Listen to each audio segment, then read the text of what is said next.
Alright, just a real quick video on the TGK valve, which is this guy connected to this bracket right here. This is the new one. You can see my date on it.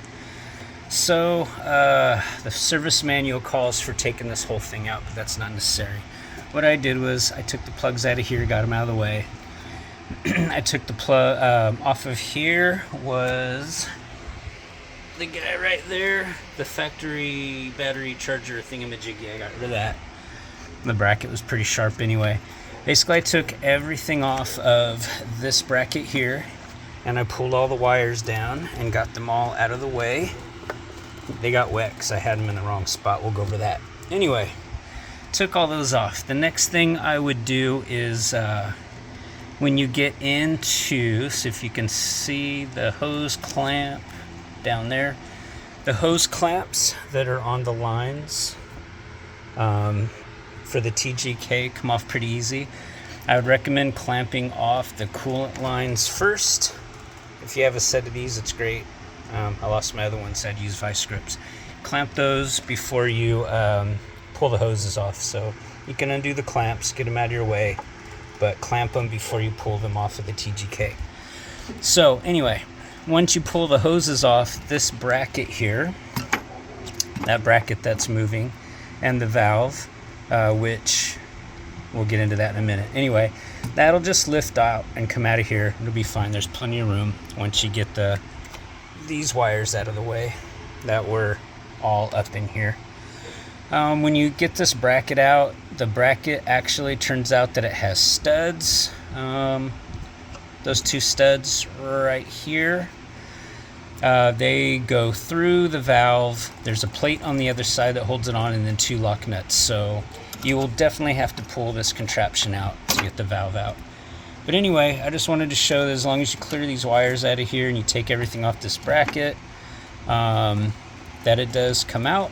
And I've already put it back in. I'm going to bolt everything back up and tighten the clamps. The last thing is these two bolts that hold this bracket on.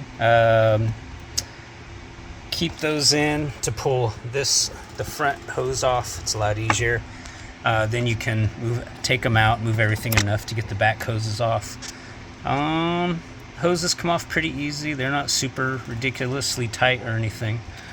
And that's about it. Don't forget to swap that bracket over. I don't remember where it goes yet because I don't think mine was hooked up. We'll find out.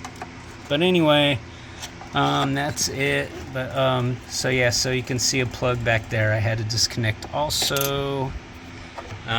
Make sure you label them because the TGK plug looks like shoot, I'm trying to remember what that was for. I'm not sure what that was for, but I know this one's for the TGK, and this obviously is not. Anyway, what the hell is that for? So, anyway, label them however you want. Label them better than I did so you can remember. I don't know what in the hell FW is, but anyway. So the rest are pretty easy. That goes to the charger, but it looks very deep. It's totally different. Those go to the reservoir. They look totally different. So it's all pretty easy, but like I said, these two yellow ones look the same, so make sure you mark those. That's it. So AC lines moved and got out of the way really easy. So that's it. Thanks, bye.